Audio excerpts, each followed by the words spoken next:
Hey, it's Jack, and this video is the number one thing that you can do to be attractive to men. If you haven't subscribed to my channel, I'd love to invite you to do that. You can just click the square in the bottom right of this video and then you'll see the bell notification. If you click that as well, you'll be notified of videos when they come out. And if you're new here, you maybe haven't done my free webinar, you can see there's a link below this video. Just click that link, find a time that works for you in your time zone. It's with my teaching partner, Clayton Olson. It's been getting rave reviews. It's 90 minutes of some of the best content that we've put out. I'd love to have you there. It's completely free. Just click the link and find a time that works for you.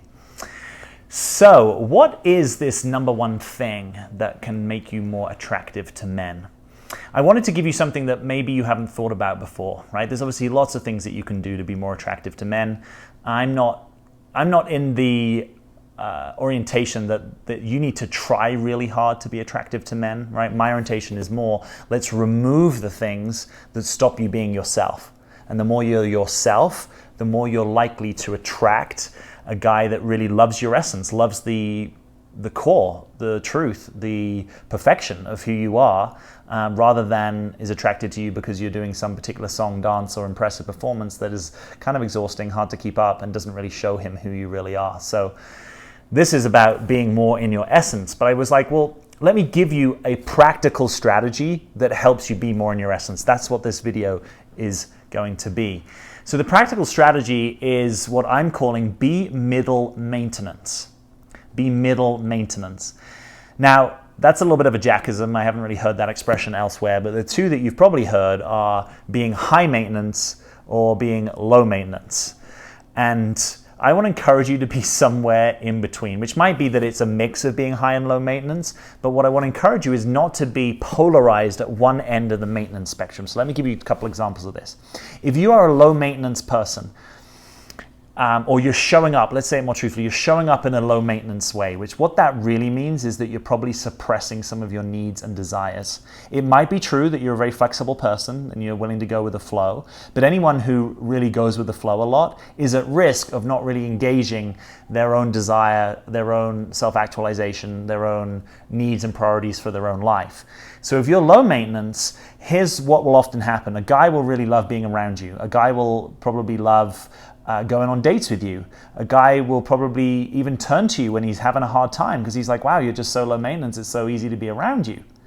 But the problem is the low maintenance woman typically doesn't get the guy because most guys want some amount of challenge, some amount of being met, some amount of things that they actually are going to work on with someone, whether they consciously like, oh yeah, I want to find someone I can work my stuff with. Kind of they do. Right? We actually want to grow, most of us. We want to grow, our souls want to evolve and develop, and we need a partner to practice with. We need someone that we can be in the arena with and will play with us and will actually bring up our real issues. So if you're being really low maintenance with a guy, you're probably not bringing up his edges and his issues, right? You're probably not bringing up the fact that maybe he's a commitment phobe, right? Or that maybe he has problems being really intimate, you know, or maybe he has a problem being committed and intimate, right? Which is what most partnerships need to be built upon.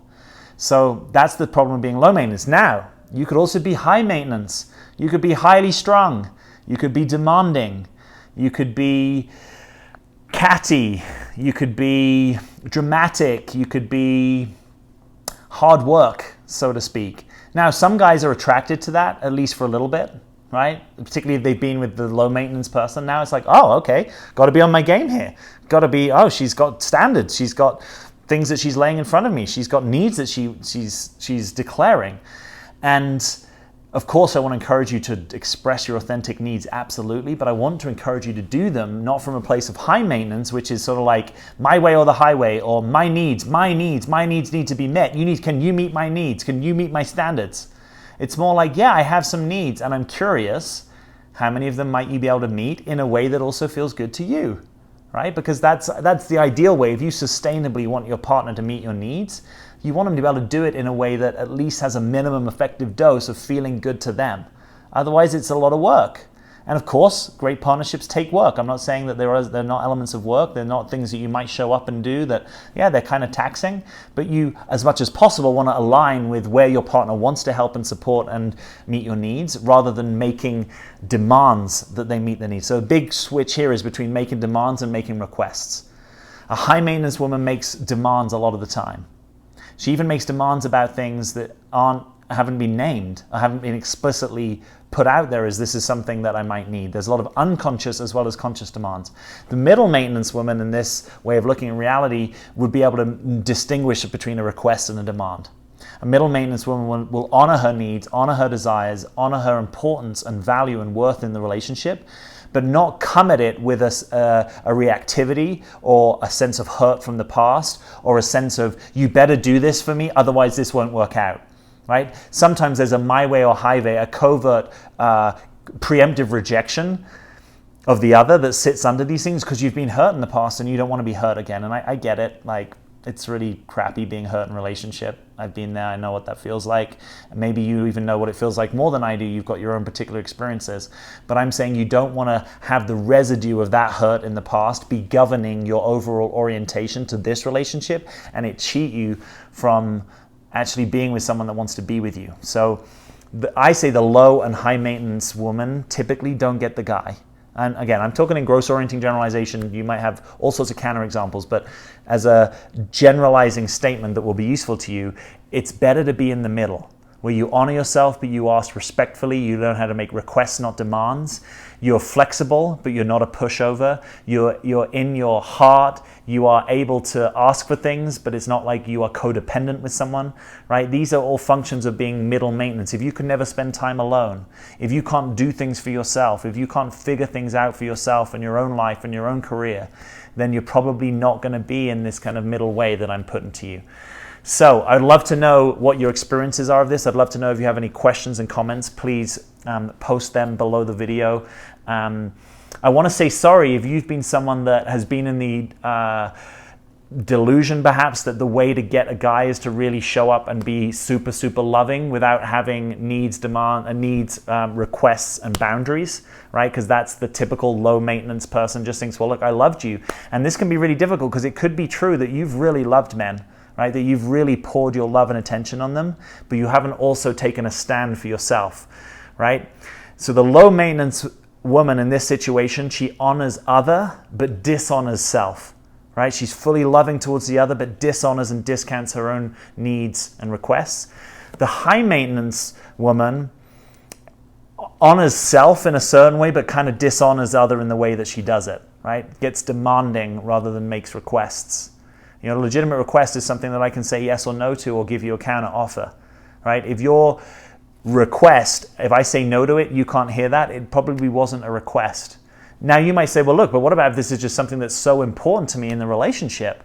And I say, great, yeah, if it's really important to you, be clear about it, but you don't necessarily have to say that from a perspective of my way or the highway, right? Because that is a protection and a defense in most instances. You can say it from the perspective of, hey, there's a value I have that I want to share with you, and I'm curious how you find this value, whether you're on the same page, what your own values are. Now we're in a conversation. Now we're in a dialogue.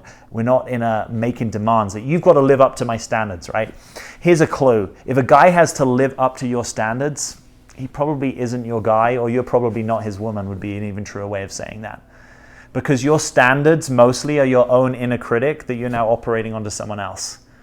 Right? And if you want to know more about the inner critic, go and see the very first video that I put out on YouTube, which is the one way that you can improve your life.